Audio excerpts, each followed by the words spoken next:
What do you consider to be the best video game of all time? When it comes to games that we would love and over time have become a part of us, it usually comes to preference and personal impact. And since there's a ton of games and many different people, everyone has a different favorite game, or so we thought. I recently played the 1997 classic Final Fantasy VII, and from my experience, there's a ton of things that the game does well, not only to newcomers, but also to the pros of RPGs. I waited for the right time to start my adventure, which was after my college semester, before summer, and I gave myself over less than 2 weeks to beat it. This game has made Final Fantasy much more mainstream and an iconic game of the original PlayStation era, and I could even say the most iconic RPG besides the Pokemon franchise. To have that type of trust and have such titles, you must have done something very well with your gameplay, along with a bunch of innovation. And that's what the game does. At this point, the game has released for all modern consoles with enhancements that will help people get through the game. You have a God mode in which you get unlimited health and everything, an option to have no random encounters, and have an option to speed the game 3 times the regular speed. For this review, I'll be looking at the Nintendo Switch version since I heard it's the best version of the game. With all that out of the way, this is the myth, the legend, Squidward 5, and this is my gaming essay on the world famous Final Fantasy VII, and should it be considered the best game of all time in my opinion? RPGs are usually known for their deep stories about an epic quest that would change the heroes' lives forever. In Final Fantasy VII, it's no different. Since it's extremely complex, I decided to share the big details. It starts in Midgar, a fictional power plant city in which we catch Avalanche, an eco-terrorist organization, and a guy named Cloud, who should have been named Sun because his hair looks like a sun, joins in because of a fucking paycheck. And their mission is to take down a reactor, which they would have done successfully. A member of Avalanche named Barrett is upset due to how there's damage to the planet because of a mega corporation, Shinra Electric Power Company, which are producing Mako energy and materia and using it to drain the life out of the planet for profit. Could be a reflection of today's society, if you know what I mean. And it's up to the player, Cloud, Barrett, and all the other wacky, colorful cast of characters you meet, while also learning your reasons to save the planet over time. While that's going on, we are introduced to the game's antagonist, Sephiroth, who is looking to resurrect his mother, Javona, in the search of a promised land, in which it intertwines with the other plot I just mentioned.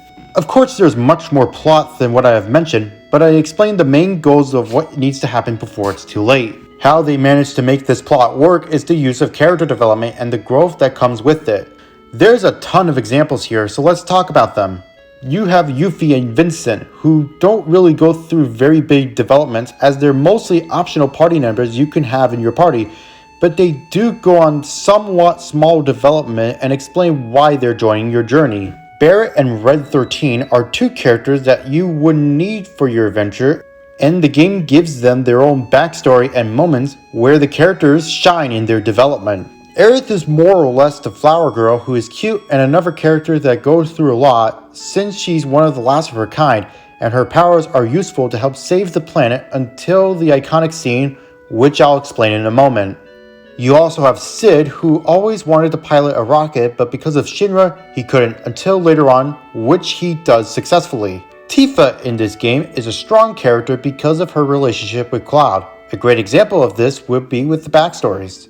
In one point in the game, both characters would go through this life stream and would visit themselves 7 years ago to an incident that made Sephiroth burn a town and go insane, which both Cloud and Tifa tried to remember the truth of what happened, which even includes stuff that make them feel uncomfortable. And finally, we have Cloud, who is the player and the main character in all of this. In the beginning, we saw Cloud act like a teenager who just dropped out of college, but as it turns out, we see some amazing character development from him and how he managed to become a completely different character and now has the desire to help save the planet while also understanding the truth to his past. A very strong moment of his character development would be the death of Aerith. Before this, in the Temple of the Ancients, he was having a breakdown, or in other words, controlled by Sephiroth, which resulted in him giving the important item to him, which Aerith told him to stay strong. Once Aerith gone missing and prayed in the altar in the forgotten city of Cetra, we see Cloud there and about to kill her under Sephiroth's control.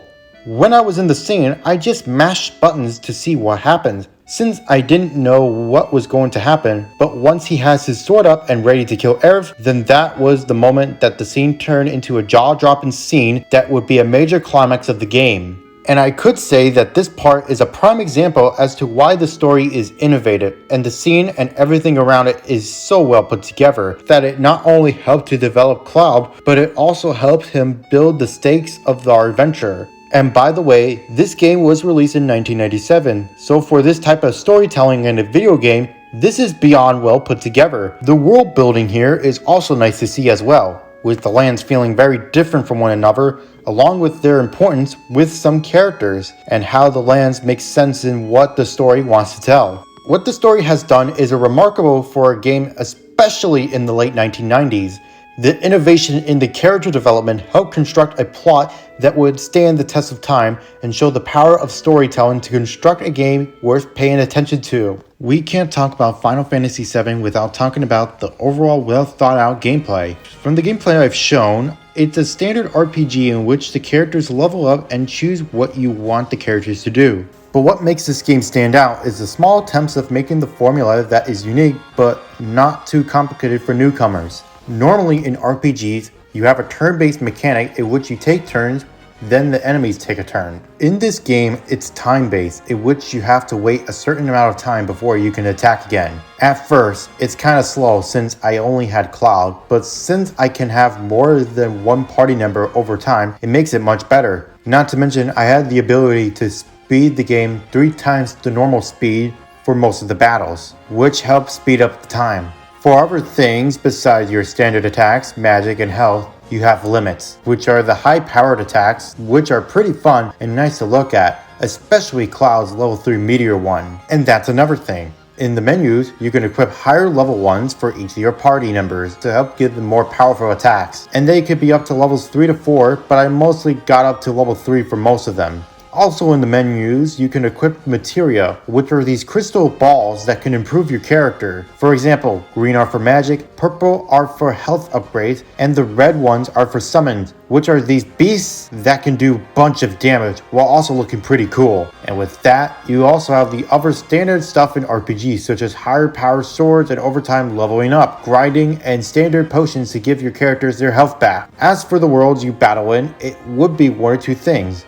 With stuff like Midgar, temples, and dungeons, they are a still image and you have to use your judgment to get through them and do the iconic battles. And the other option is by an open world setup, which is more 3D and easier to grind in. Over time, you would receive vehicles that can get you through mud, water, sea, mountains, and sky, which help make the world feel much more open, even though due to limitations, it's somewhat small. You have a bunch of other stuff to do in terms of gameplay, like chocobo races, these tower defense games, to help build a strong lineup of things to do. And I also add that the boss fights are somewhat fun and cool, even if the Shinra employees are scaredy cats and not want to accept their fate. If I'm going to criticize stuff in here, it would be the menus. On paper, they're simple to understand and it's easy to find things, but for some reason, to check how many items and material you have, when you scroll down, there's a bunch of empty spaces, but it doesn't really add or subtract from the game, as there's a purpose for such things. So final thoughts on the gameplay. While simple, it's very effective on its core that makes it enjoyable to grind and explore these worlds to help save the planet. I love the visual style of Final Fantasy VII, and it's all thanks to the limitations of the original PlayStation. This meaning they have to construct the game with what they learned from basic computer classes, and it looks charming. The basic models, whether it's animated or not, looks well made and are a great indication of what's happening on screen. Too bad most modern games try to make the games look realistic, then having an identity, but it's not the end of the world. The worlds are rich in terms of how they look. Character designs are unique and each feels different, and the soundtrack is just iconic. You probably know at least one of the songs from the game. In terms of frame rate, it's okay. There were times it feels janky, but nothing unplayable. Let's face it, it's from 1997, so what are you expecting? Overall, the visuals are excellent for its time, but it holds up to today, especially on the modern platforms where they feel more crisp and help make the experience have an identity when you see this game. Final Fantasy VII has stand the test of time and has become a fun RPG adventure, and I appreciate how the developers managed to make it into a classic that many folks enjoyed, and I personally think that you can make a great argument for this to be one of the best games out there. Although the fact that it's an older game may turn some people away, I would consider this to be a classic, a good recommendation. The story and characters have held up to today's standards and have found innovative ways to understand who these characters are and their importance. The combat is simple yet effective in what they're trying to do and did so successfully. And the other stuff around it is just also enjoyable and engaging. And the graphics are so good even if it's because of limitations. If you're interested in RPGs and/or Final Fantasy in general, then this is a must-to experience, since the game has put itself above and beyond in game culture. Whether it's the re-releases or the original PlayStation 1 classic, you sure won't be disappointed. Although it's not perfect, I'll give this game a 9.7 out of 10. If you disagree or agree with me, my points aren't good or whatever, please leave a comment and I'll be happy to attempt to improve my content. And with that, the video is over. Time for the funny end credits.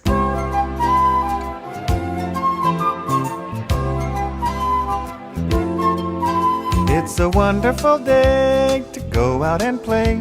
Hey, maybe you could come along. All you need to bring is a song to sing.